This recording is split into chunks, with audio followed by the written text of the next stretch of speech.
Bueno, ya sabéis que alrededor de lo que está ocurriendo en Gaza, de la guerra, de todos los planes de paz, en fin, de todo esto que está pasando desde, me temo, hace ya 2 años, con el terrible atentado del 7 de octubre de 2023, se habla mucho de la solución de los 2 estados y del Estado palestino. Se habla mucho y, de hecho, parece que es como el bálsamo de Fierabrás que va a arreglar esto, que vamos a crear un Estado palestino y de la noche a la mañana no va a haber ya ningún problema, los árabes y los judíos se van a querer y se van a dar besitos y Jerusalén va a ser algo así como la alfombra de flores que ponen en Bruselas una vez al año o una vez cada 2 años, no me acuerdo ahora. Pero bueno, ya sabéis que yo no creo que esto sea así, yo no creo que el Estado palestino, reconocer el Estado palestino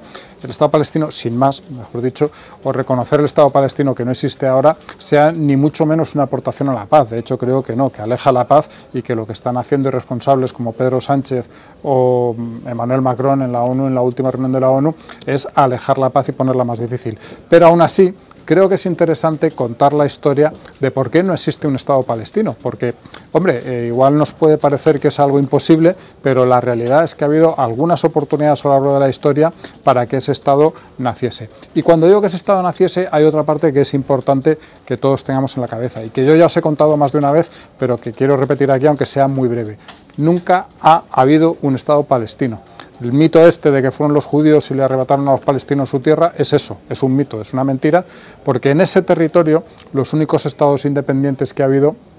han sido los reinos muy antiguos de Israel y luego los estados cristianos que se hicieron a partir de las cruzadas. Como digo, nunca ha habido un Estado palestino, y Palestina, o lo que se entiende la gente, quiere decir la gente por Palestina, siempre ha sido parte de reinos más grandes. Primero los califatos, luego los sultanatos y finalmente durante mucho tiempo fue parte del Imperio Otomano. Aquí estáis viendo un mapa del Imperio Otomano en el que veis que no solo cubre esa parte de lo que hoy es Israel y los territorios palestinos, sino que además no había en esa parte una provincia, algo independiente, una unidad administrativa, por así decirlo. Solo durante unos años y al final del Imperio Otomano hubo una especie de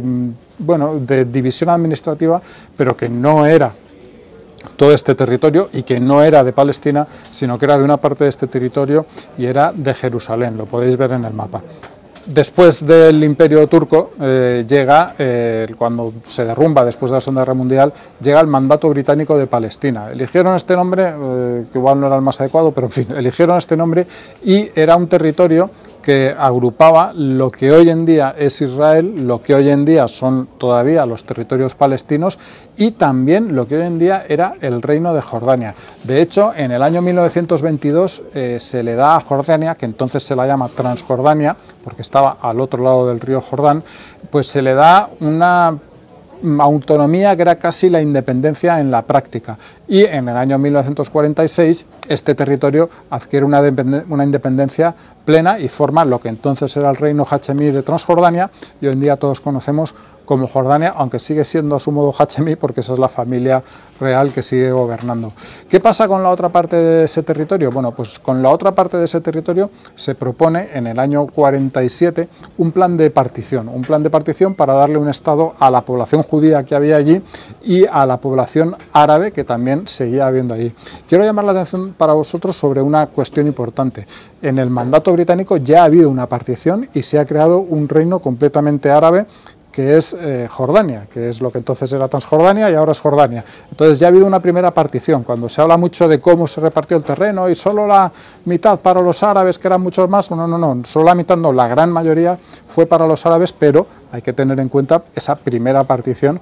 que crea lo que hoy es Jordania. Bueno, pues en esta segunda partición se hace una propuesta de territorios, la hace la ONU además, que es algo como lo que podéis ver aproximadamente en el mapa que os estamos poniendo en este momento en pantalla. Podéis ver que según este mapa la mayor parte del territorio era para los judíos y una parte algo menor, el 56% era para los judíos, no había una diferencia tan grande, y una parte algo menor para los árabes. Esto siempre, o mucha gente ha interpretado esto como que los judíos eran los grandes beneficiados, pero no es toda la historia, porque la realidad es que los judíos tenían más territorio, pero peor. De hecho, todo el sur de Israel, que era entonces, y en buena parte sigue siendo ahora, aunque la agricultura israelí lo ha cambiado mucho, pues todo el sur de Israel, que era un auténtico desierto en el que no había nada, era parte de ese Estado judío, Pero mientras que los árabes tenían menos zonas, pero en teoría y en la realidad de más calidad, con más agua, mejores para la agricultura, en fin, más o menos era un reparto razonablemente justo para las dos partes, y de hecho es que ninguna de las dos partes estaba satisfecha. No es que los judíos estuviesen dando palmas, porque a ellos tampoco les gustaba lo que tenían. Lo que pasa es que los judíos sí que lo aceptaron. Los judíos aceptaron ese intercambio y en ese territorio se dispusieron a crear el Estado de Israel, mientras que los árabes no lo aceptaron. No hubo un no, porque no querían que se creasen dos estados. Querían que o bien las potencias de alrededor tomasen control de ese territorio o bien se crease uno solo. En realidad, lo primero, porque por entonces la aspiración del Estado palestino no existía. Y entonces llegamos a la guerra del 48. En 1948, el mismo día que Israel proclama su independencia, es invadido por 7 países árabes. Milagrosamente, Israel gana esa guerra, o más o menos, sí, podemos decir que gana esa guerra, y tras esa guerra llega una nueva situación, un nuevo reparto de cómo ha quedado el territorio, que es el que veis en el mapa que ponemos ahora en pantalla. Y esta nueva situación de este nuevo mapa hace que, primero, Israel sea un país mucho más viable que en el primer reparto, que realmente era muy complicado que cualquiera de los dos países pudiese salir adelante en aquella época, y luego crea una situación curiosa, que es que el Cisjordania, toda esta parte que también se llama West Bank en inglés, al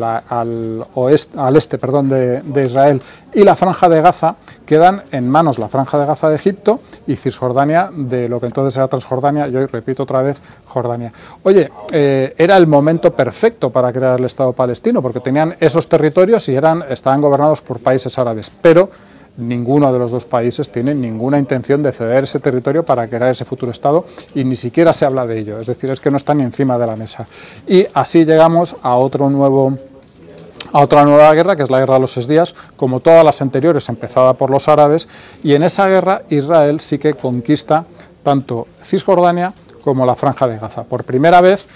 todo ese territorio de lo que era de lo que quedaba del mandato de Palestina queda bajo, iba a decir soberanía, pero no es cierto, es control israelí, porque Israel nunca ha reclamado y no ha tenido la soberanía de estos territorios. Aquí pueden pensar ustedes, pues oye, ya nos hemos quedado sin Estado palestino, es imposible. No. A partir de aquí, lo que empezó a funcionar, después de muchas guerras y después de bastante sufrimiento, fue la negociación, que llegó en los años 90 y llegó con unos acuerdos, los acuerdos de Oslo, que reconocieron la Autoridad Nacional Palestina, la Autoridad Nacional Palestina reconoce también la existencia de Israel, y Jordania también llega a la paz con Israel. Esos acuerdos fueron el germen, o querían ser el germen, de lo que luego podría ser un Estado palestino. Se le otorgaba a la Autoridad Nacional Palestina control sobre zonas y bastante control para administrar al menos el día a día de esas zonas. Y de hecho siguen las negociaciones y siguen hasta que en el año 2000 hay un episodio muy importante, que son las negociaciones de Camp David, con 3 protagonistas que estáis viendo en la foto. Estos 3 protagonistas son el que entonces era primer ministro israelí, Ehud Barak, el que entonces era presidente de los Estados Unidos, Bill Clinton, y el que llevaba de toda la vida, y siguió siendo hasta su muerte, llamémosle líder de los palestinos, Yasser Arafat. En estos acuerdos, en esta negociación, se llega, a una oferta que es no la mejor que han tenido los palestinos, pero que todo el mundo vio como francamente aceptable. Por supuesto, no reconocía todas las exigencias de los palestinos, pero esto es lo que te pasa en todas las negociaciones, y sobre todo esto es lo que te pasa después de que has lanzado 4 o 5 guerras, las has perdido todas, has lanzado una intifada, tampoco te ha servido de nada, es decir, después de que has empezado varios conflictos, pues tus demandas de partida y los has perdido todos, perdón, tus demandas de partida quedan disminuidas. Aún así, los palestinos con este acuerdo tenían la posibilidad de establecer su capital en una parte de Jerusalén, en el llamado Jerusalén Este, de controlar todos los barrios árabes de la ciudad, aunque solo tendrían soberanía sobre una parte de ellos, de controlar incluso la mitad de la ciudad vieja de Jerusalén, que eso, hombre, era una concesión extremadamente dolorosa para Israel, pero la hizo, y de controlar toda la Franja de Gaza, de tener soberanía. De hecho, sobre toda la franja de Gaza, y un 92% de Cisjordania. La gran mayoría de ese territorio era para los palestinos. Se establecía también la posibilidad de que ese 8% que falta fuese a cambio de algún otro terreno que se les concediese en otra zona, aunque no se definió cuál terreno, pero esa posibilidad estaba sobre la mesa, y desde luego solo se salían de ese control los grandes asentamientos de lo que internamente se llama colonos. Bueno, pues las ciudades israelíes dentro de ese territorio, las más grandes solo se mantenían. Otras ciudades habría que haberlas desmantelado, y eso es algo que Israel ha hecho varias veces a lo largo de su corta historia. Se fue del Sinaí, se iba a ir de esa parte de Cisjordania, y como después se fue de Gaza, y de eso os hablaré también un poco más adelante. ¿Qué pasó ahí? Bueno, pues Israel había hecho todas esas condiciones y Arafat no aceptó el acuerdo. Sobre esto, como sobre todo, siempre hay opiniones varias. Hay quienes culpan a los israelíes porque no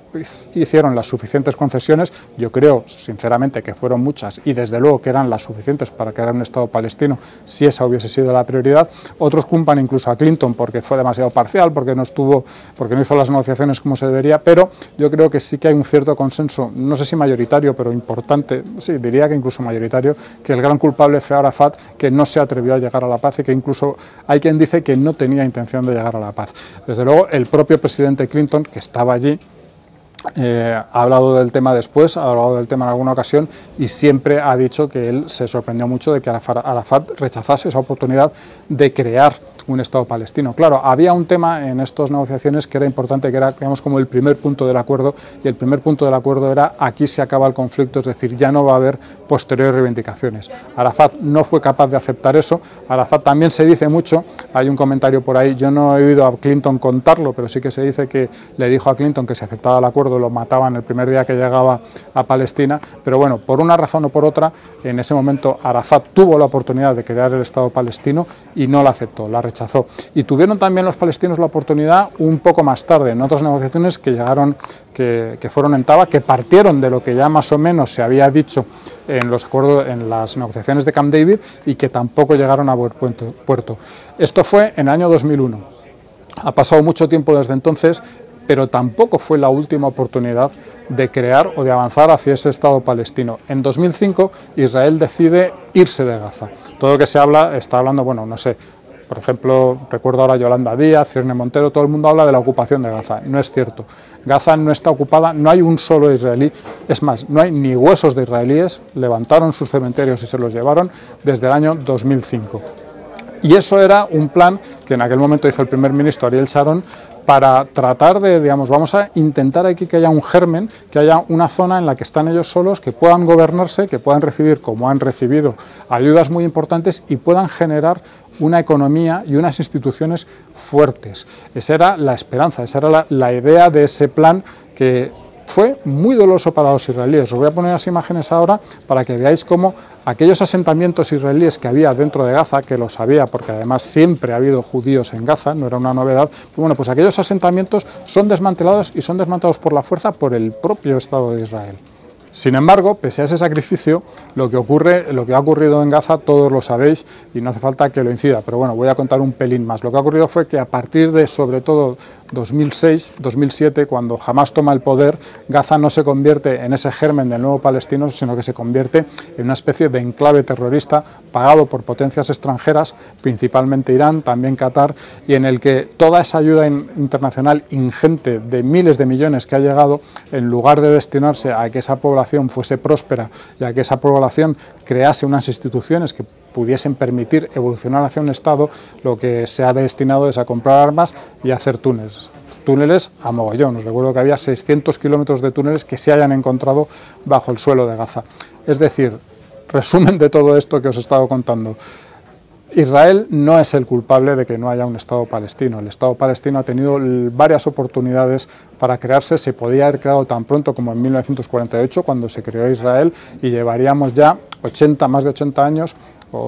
77 años de estar hablando del Estado palestino y de que el Estado palestino fuese un agente más dentro de la política internacional. Un Estado pequeño, como hay otros, como es el propio Estado de Israel, pero el Estado al que puedes llegar dada la situación. Y después ha habido también oportunidades de crear ese Estado que se han rechazado. Un Estado que efectivamente era todavía más pequeño, pero bueno, es que cuando pierdes, cuando empiezas las guerras y las pierdes, ese es el resultado. Los principales culpables, lo digo una vez más, de que no haya un Estado palestino, no son ni Benjamín Netanyahu, ni Ariel Sharon, ni Israel, ni Bill Clinton. Son los palestinos que a lo largo de toda la historia se han especializado en perder oportunidades históricas.